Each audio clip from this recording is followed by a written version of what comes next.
I wanted to talk to you tonight about leadership practice. And I'm going to share a couple of ideas with you and a little strategy for you as well.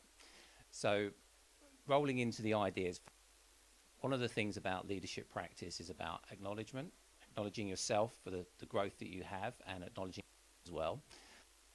Thanking. I'd like to start by thanking Shay, Elena, and I think it's Cloudy for the AV tonight as well. So I'd like to thank them. And the other thing I'd like to say about leadership is it's about taking the next step. It's about being willing, actually. Being willing and taking the next step is part of that. So that can mean, stepping up to do something that you weren't planning or when you were asked, or just taking the initiative to do something as you go. So tonight for me, it was just, okay, let's just do this. And I wanted to bring you some ideas. So I'm going to tell you a little bit more about myself after I've said that.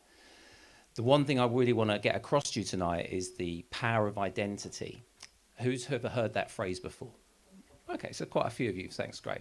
And in terms of leadership or leading, calling yourself a leader, who would say they think of themselves as a leader now? Okay, that's good. So about half of you. So my story with the Yes Group is I discovered the Yes Group by finding out what I needed. And that's going back to the early 90s. I was a nightclub promoter in London.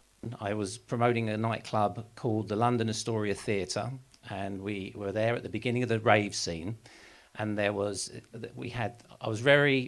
preparation meeting opportunity, because I'd done 2 or 3 little goes with different people about putting on parties and clubs for about 5 years. And I found myself in a really opportune moment when I was able to take the contract for this, the London Astoria Theatre. Does anyone know the London Astoria Theatre? So it's basically built underneath the Tottenham Court Road tube station, which is now gone. And we had about 1,600 people come in there, and the licensing laws changed just as we took it over. So we had this amazing business, which was the prime place for everyone to go out raving at the very beginning of the rave scene.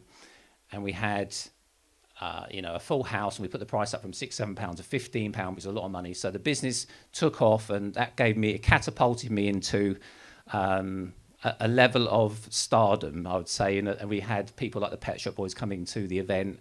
I ended up doing their End of World tour party at Pinewood Film Studios for 1,000 people, with Duran Duran there and Depeche Mode there. If any of the people know those bands, they were quite famous at the time. And it was a great experience for me. And at that time, I really didn't think of myself in terms of power of identity as a leader.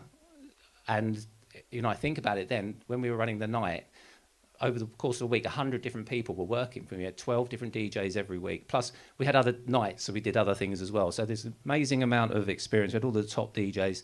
This was before the Ministry of Sound. The Ministry of Sound contracted us to do the first promotions for them there. So this was all very good. But what happened is that I got sort of spat out the end with, I say I was emotionally, mentally, physically, spiritually broken, because there was a really intense time in my life, and it was crazy times. And eventually, I just sort of got on a plane to think, right, well, I'm going to get away from all this, but I'll take the rave scene with me to America. It didn't really work out like that. I was on a plane seeing this guy who had big teeth, big hair, big hands, Tony Robbins. If any of you heard of seeing Tony Robbins? So basically, I got to the point where I thought to myself, I'm going to go and see him speak. His first event in the UK, in Birmingham, in 1993. So I got...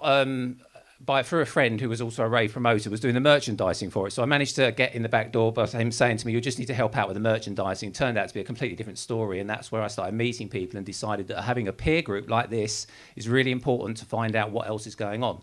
Especially back then, when there was no real internet, there was no real email communications. We used to mail out a physical newsletter. Can you imagine that now?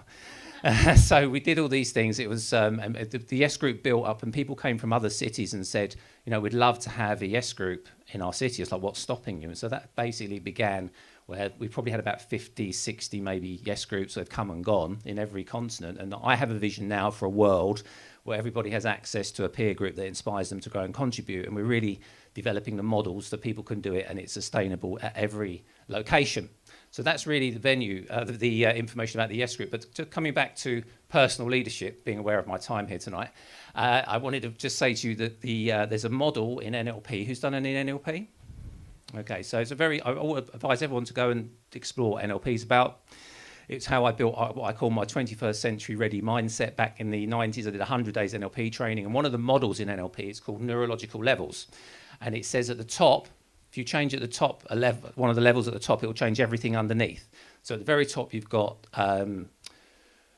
purpose and spirituality. Then you've got identity, which is about thinking about yourself as a leader, for instance. You have beliefs and values, capabilities and skills, behaviors, and then you have environment. So any level at that above will change everything below. So it's very important to think about that in the context of building yourself as an identity, because one of the identities I also carry through, to give you another context, I was a promoter when I was organising these nightclubs, and I ended up coming into the environment of personal development and thinking, I'm a promoter, that's who I was. And I wasn't looking back at myself thinking about those things. I only identified those things after I did those. I was a promoter, I was a leader, and I was going to do something in this environment. And that's what happened as a result of that. I was also consider myself to be a pioneer. So the ideas and the values and the beliefs about myself, which is the identity, drove me to do these things. So it's very important you know what your identities are, because you have multiple identities in a healthy fashion.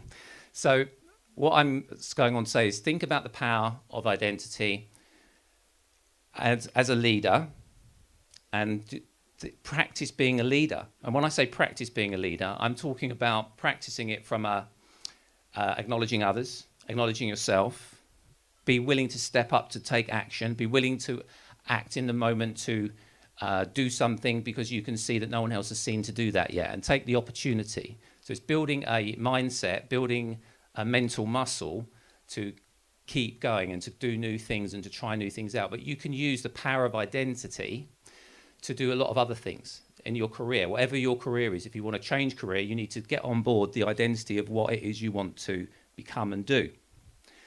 So how am I doing for time here?